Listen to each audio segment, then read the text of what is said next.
ओम शांति। 29 नवंबर 2023 प्रातः मुरली। ओम शांति। बाप दादा मधुबन। आज बाबा ने सुनाया, मीठे बच्चे अपनी बुद्धि व विचारों को इतना शुद्ध स्वच्छ बनाओ जो श्रीमत को यथार्थ रीति धारण कर बाप का नाम वाला कर सको। बाबा ने कहा, मीठे बच्चे अपनी बुद्धि व विचारों को इतना शुद्ध स्वच्छ बनाओ जो श्रीमत को यथार्थ रीति धारण कर बाप का नाम वाला कर सको। आज की मुरली से प्रश्न बाबा ने किया, बच्चों की कौन सी अवस्था ही बाप का शो करेगी? बच्चों की कौन सी अवस्था ही बाप का शो करेगी? उत्तर में बाबा ने बताया, जब बच्चों की निरंतर हर्षित मुख अचल अडोल स्तर और मस्त अवस्था बने तब बाप का शो कर सके।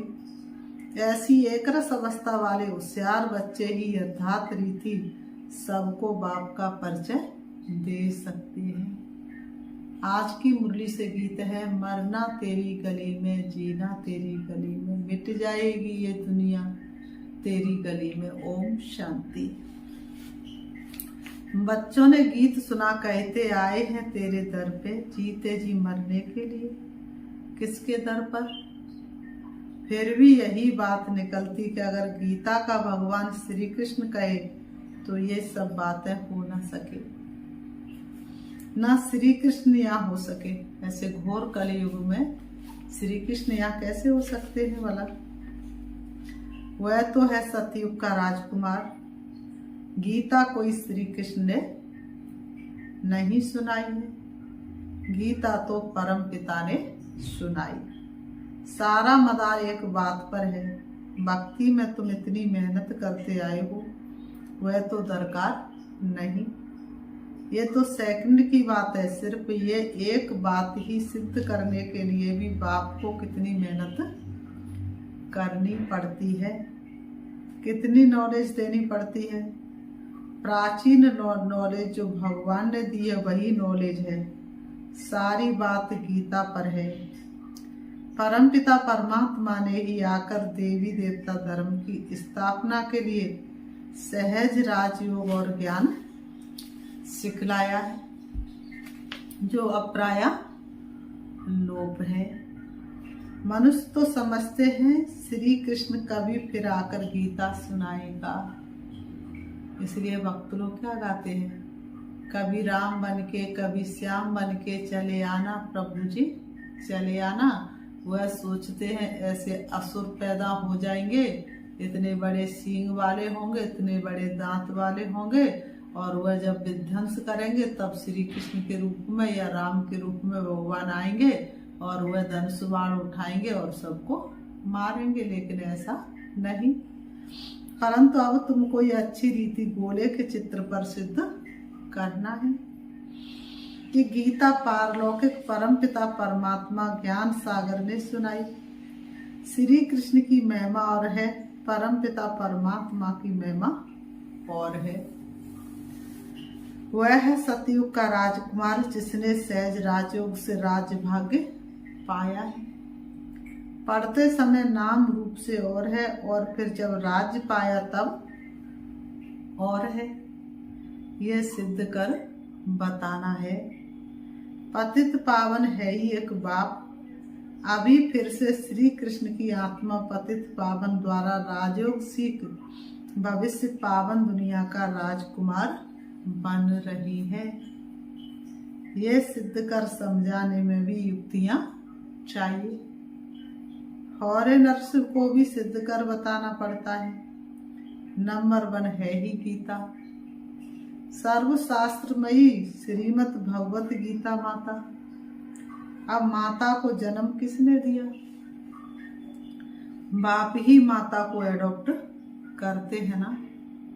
गीता किसने सुनाई? ऐसे नहीं कहेंगे कि क्राइस्ट ने बाइबल को एडॉप्ट किया। क्राइस्ट ने जो शिक्षा दी उनका फिर बाइबल बनाकर पढ़ते हैं। अब गीता की शिक्षा किसने दी? जो फिर बाद में पुस्तक बनाकर पढ़ते रहते हैं। ये किसको पता नहीं है। और सबके शास्त्रों का तो पता है। ये जो सहज राजों की शिक्षा है वह किसने दी है, ये सिद्ध करना है। दुनिया तो दिन प्रतिदिन तमो प्रधान बनती जाती है। ये सब स्वच्छ बुद्धि में ही बैठ सकता है। जो श्रीमत पर नहीं चलते उनको धारणा हो न सके। श्रीमत कहेगी कि तुम बिल्कुल समझा नहीं सकते हो। जो बाप की श्रीमत पर नहीं चलेंगे वह दूसरों को कैसे समझा सकेंगे। अपने को ज्ञानी मत समझो। बाबा कहते अपने को ज्ञानी मत समझो। पहले तो मुख्य बात ये सिद्ध करनी है कि गीता का भगवान परम पिता परमात्मा है। बाबा ने कहा वही पतित पावन है, वही पतितों को पावन बनाने वाला है। बाबा ने कहा वही पतित पावन है। कौन? श्री बाबा। मनुष्य तो सर्वव्यापी कह देते, वह ब्रह्म तत्व कह देते, वह सागर कह देते, जो आया सो कह देते बिगर अर्थ। भूल सारी गीता से निकली है। जो गीता का भगवान श्री कृष्ण कह दिया है। बाबा ने कहा समझाने तो समझाने के लिए गीता उठानी पड़ी। बाबा कहते हैं बनारस वाले गुप्ता जी को भी कहते थे कि बनारस में ये सिद्ध कर बतलाओ कि गीता का भगवान श्री कृष्ण नहीं है। अब सम्मेलन तो होते हैं, सब रिलीजियस मनुष्य कहते क्या उपाय करे जो शांति हो जाए। अब शांति स्थापन करना पतित मनुष्यों के हाथ में तो है नहीं।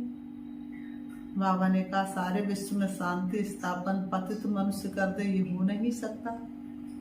कहते भी है पतित पावन आओ, फिर भी पतित कैसे शांति स्थापन कर सकते हैं। जबकि बुलाते रहते परंतु पतित से पावन बनाने वाले बाप को जानते ही नहीं है। भारत पावनता अभी पतित है। अब पतित पावन कौन है ये कोई की बुद्धि में नहीं आता है।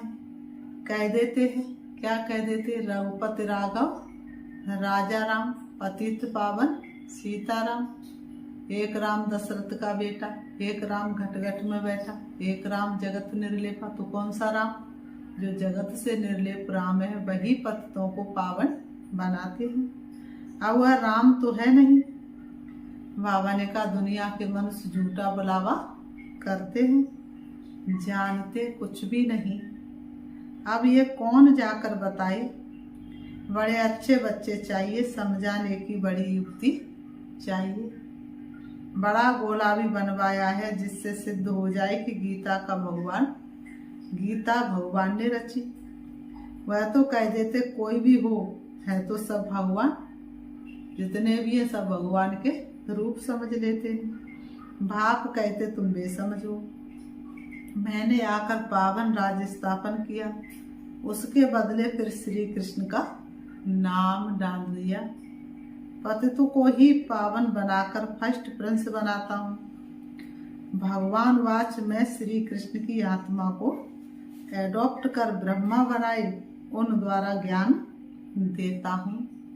श्री कृष्ण की आत्मा जो 16 कला संपूर्ण थी वही कलयुग में आते आते कलाहीन हो गई, उन्हीं को फिर पढ़ा करके 16 कला संपूर्ण बनाता हूँ। वह फिर इस सहज राजयोग से फर्स्ट प्रिंस सतयुग का राजकुमार बन जाता है।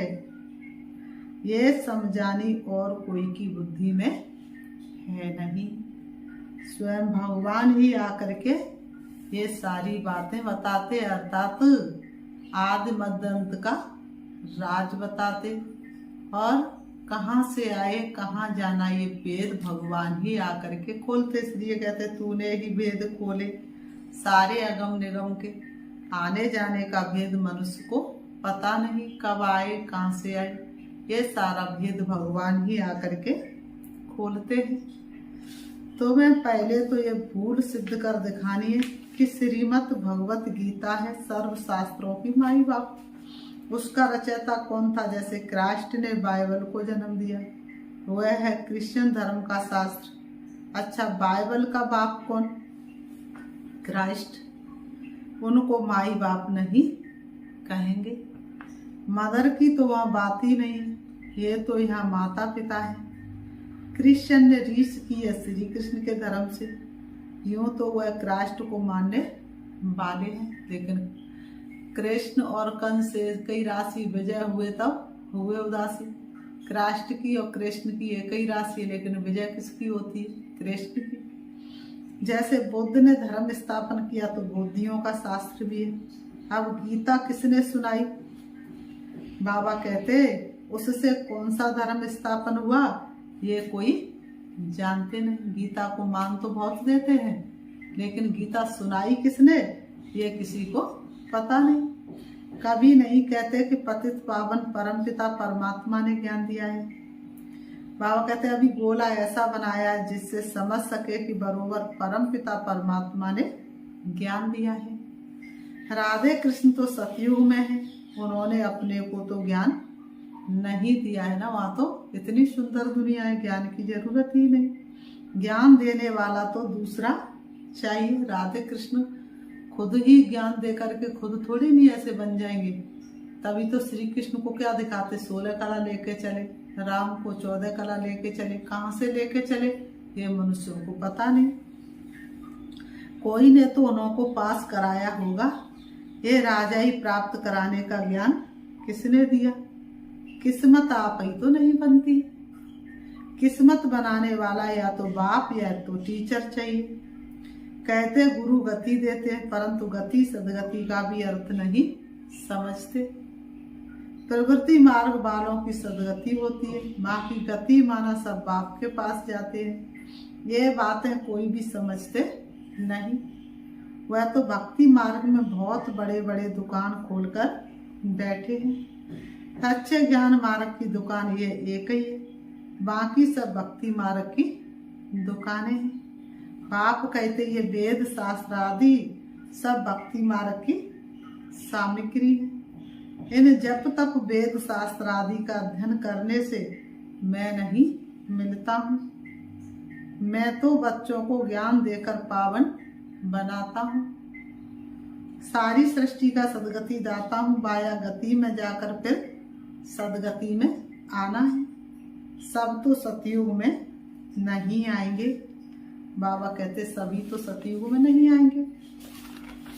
ये ड्रामा बना हुआ है, ये फिल्म एक्यूरेट बनी हुई है, ये किसी ने बनाई नहीं। ये बना बनाया खेल है, ये बना बनाया ड्रामा है जो चल रहा है। इसलिए कहते हैं ना, समय किसी के लिए रुका नहीं है, समय किसी के लिए इंतजार नहीं करता। तो ये ड्रामा भी बना हुआ है जो कल्प पहले तुमको सिखाया था। बाबा कहते जो चित्र बनवाए थे वह अब बनवा रहे हैं। इसमें एर फेर कुछ भी हो न सके। ये बनी बनाई फिल्म चल रही है, इसमें कंफ्यूज होने की, दुखी होने की कोई बात नहीं है। साक्षी होकर के हर खेल को देखना है और खुश रहना है। खेल में कोई हारे तो कोई जीते। मनुष्य कहते 3 धर्मों की टांगों पर सृष्टि खड़ी है। एक देवता धर्म की टांग टूटी हुई है, इसलिए हिलते रहते हैं। पहले एक धर्म रहता जिसको अद्वैत राज्य कहा जाता, जहाँ पर एक मत, एक राज्य, एक भाषा, एक कुल, एक मर्यादा। फिर वह एक टांग कम हो 3 टांगें निकलती हैं, जिसमें कुछ भी ताकत नहीं रहती है। आपस में ही लड़ाई झगड़ा चलता रहता है। धनी को जानते नहीं, निधन के बन पड़े हैं। समझाने की बड़ी युक्ति चाहिए। प्रदर्शनी में भी ये बात समझानी है कि गीता का भगवान श्री कृष्ण नहीं है, परम पिता परमात्मा है, जिसका बर्थ प्लेस भारत है। श्री कृष्ण तो है साकार, वह निराकार है। उनकी महिमा बिल्कुल अलग है। श्री कृष्ण की महिमा अलग और शिव बाबा की महिमा अलग है। ऐसी युक्ति से कार्टून बनाना चाहिए। बाबा कहते हैं ऐसी युक्ति से कार्टून बनाना चाहिए जो सिद्ध हो जाए कि गीता किसने गाई। अंधों के आगे बड़ी आरसी आईना रखना है, ये है ही अंधों के आगे आईना। जास्ती टू मच में नहीं जाना। कड़ी भूल ये है परम पिता परमात्मा की महिमा अलग है, उसके बदले श्री कृष्ण को महिमा दे दी है। लक्ष्मी नारायण के चित्र में नीचे राधे कृष्ण है, वही फिर लक्ष्मी नारायण बनते हैं। लक्ष्मी नारायण सतयुग में, राम सीता त्रेता में, पहला नंबर बच्चा श्री कृष्ण है, उनको फिर द्वापर युग में ले गए हैं। ये सब है भक्ति मार्ग की नूद। विलायत वाले इन बातों से क्या जाने। बाबा ने कहा विलायत वाले इन बातों से क्या जाने। ड्रामानुसार ये ज्ञान किसके पास भी है नहीं। कहते भी हैं ज्ञान दिन भक्ति रात, ब्रह्मा का दिन ब्रह्मा की रात। सतयुग स्थापन करने वाला कौन है? ब्रह्मा आया कहाँ से? सूक्ष्म वतन में कहाँ से आया? बाबा कहते सूक्ष्म वतन में ब्रह्मा कहाँ से आया? परम पिता परमात्मा ही सूक्ष्म सृष्टि रचते हैं। बाबा ने कहा वहां ब्रह्मा दिखाते हैं, परंतु वहां तो प्रजापिता ब्रह्मा होता नहीं। सूक्ष्म वतन में तो प्रजा रचने का कोई सवाल ही नहीं उठता। सूक्ष्म वतन में प्रजा को कैसे रचेंगे? जरूर प्रजापिता ब्रह्मा और है, वह कहाँ से आया ये बातें कोई समझ नहीं सकते। श्री कृष्ण के अंतिम जन्म में उनको परमात्मा ने अपना रथ बनाया है, ये किसकी बुद्धि में नहीं है। ये बात है किसकी बुद्धि में नहीं है। ये बड़ा भारी क्लास है। टीचर तो समझते हैं ना ये स्टूडेंट कैसा है, तो क्या बाप नहीं समझते होंगे? ये बेहद के बाप का क्लास है। यहाँ की बात ही निराली है। शास्त्रों में तो प्रलय आदि दिखाकर कितना रोला कर दिया है, कितना घमंड है। रामायण गीता आदि कैसे बैठ सुनाते हैं। श्री कृष्ण ने तो गीता सुनाई नहीं है, उसने तो गीता का ज्ञान सुनकर राज्यपद पाया है। सिद्ध कर समझाते गीता का भगवान ये है, उनके गुण ये हैं, श्री कृष्ण के गुण ये हैं। इस भूल के कारण ही भारत कौड़ी जैसा बना है। तुम माताएं उनको कह सकती हो कि तुम लोग कहते हो माता नरक का द्वार है, परंतु परमात्मा ने तो ज्ञान का कलश माताओं पर रखा है। माता ही स्वर्ग का द्वार बनती हैं। तुम निंदा कर रहे हो, परंतु बोलने वाले बड़े होशियार चाहिए। पॉइंट्स सब नोट कर समझाना चाहिए। भक्ति मार्ग वास्तव में गृहस्थियों के लिए है। यह है प्रवृत्ति मार्ग का सहज राजयोग। हम सिद्ध कर समझाने के लिए आए हैं, बच्चों को शो करना है। सदैव हर्षित मुख अचल स्थिति स्तर मस्त रहना चाहिए। अवस्था ऊपर नीचे नहीं होनी चाहिए, कभी उतनी ऊंची कभी नीचे नहीं, स्तर रहना चाहिए, मस्त रहना चाहिए। जो स्वयं भगवान साथी बनाए तो फिर किस बात की हलचल। आगे चल महिमा निकलनी जरूर है। बाबा कहते आगे चल के तुम्हारी महिमा जरूर निकलनी है। तुम सब हो तो ब्रह्मा कुमार कुमारियां। बाबा कहते तुम सब हो तो ब्रह्मा कुमार कुमारियां। कुमारियों के लिए क्या कहते हैं? बाबा ने कहा कुमारियों की बहुत भारी महिमा है ना। कुमारियों का नाम बाला है ना, तो बाबा ने कहा कुमारी हुआ जो 21 जन्मों के लिए बाप से वर्षा दिलाए। तो कौन सी कुमारी? इसने भगवान के ऊपर अपनी कुर्बानी दी और जन जन तक भगवान का संदेश सुना करके सबकी बुद्धि का योग भगवान से जुड़ाया। वही 21 कुलों का उद्धार कर सकती। 21 जन्मों के लिए बाप से वर्षा दिलाई। कुमारियों की महिमा बहुत भारी है। मुख्य कुमारी तुम्हारी मम्मा, चंद्रमा के आगे फिर अच्छा स्टार भी चाहिए। यह ज्ञान सूर्य है, यह गुप्त मम्मा अलग है। इस राज को तुम बच्चे ही समझकर समझा सकते हो। उस मम्मा का नाम अलग है, मंदिर उसके हैं। इस गुप्त बूढ़ी माँ का मंदिर थोड़ा ही है। ये माता पिता कंबाइंड है, दुनिया ये नहीं जानती है दुनिया को इन बातों का कुछ भी पता नहीं। श्री कृष्ण तो हो नहीं सकता, वह फिर भी सतयुग का राजकुमार है। श्री कृष्ण में भगवान आ न सके, समझाना बहुत सहज है। गीता के भगवान की महिमा अलग है, वह पतित पावन सारी दुनिया का गाइड लिबरेटर है। मनुष्य चित्रों से समझ जाएंगे कि बरोबर परमात्मा की महिमा अलग है। सब एक थोड़े ही हो सकते हैं। बाबा ने कहा सब परमात्मा थोड़े ही नहीं हो सकते हैं, तो परमात्मा की महिमा अलग है और श्री कृष्ण की महिमा अलग है। बाबा कहते, फिर बाबा ने कहा, अच्छा मीठे मीठे सिकीलते बच्चों प्रति माता पिता बाप दादा का याद प्यार और गुड मॉर्निंग। रूहानी बाप की रूहानी बच्चों को नमस्ते। हम रूहानी बच्चों की रूहानी बाप दादा को याद प्यार और नमस्ते नमस्ते नमस्ते।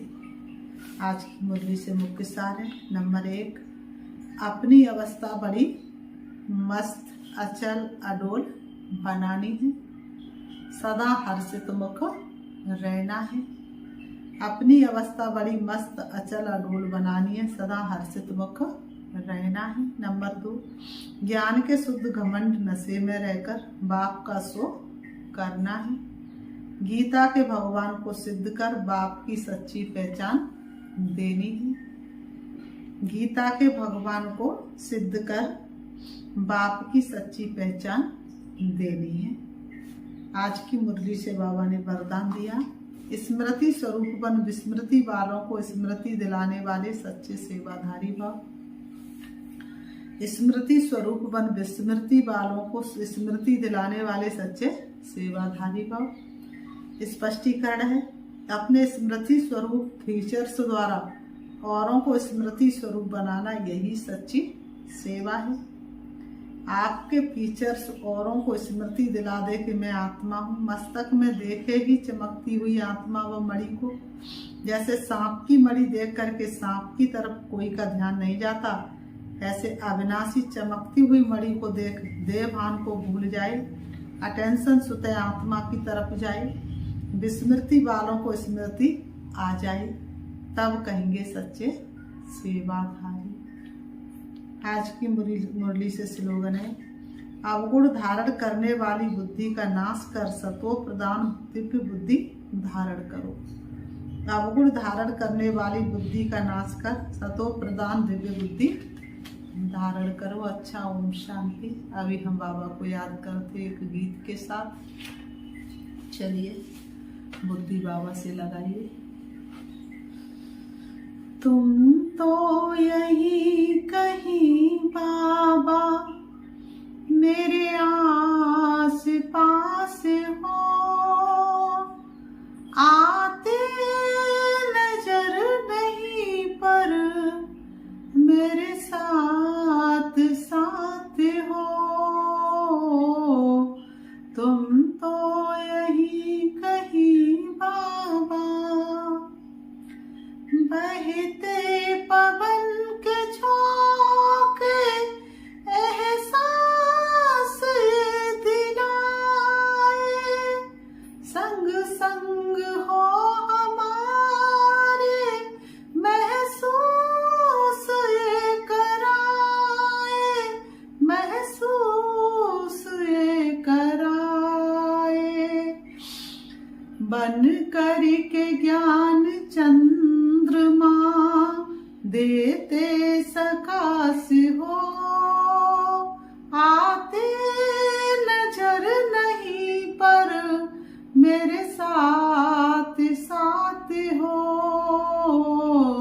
तुम तो यही कहीं बाबा, हमको तो ये यकीन है मेरे साथ चल रहे हैं।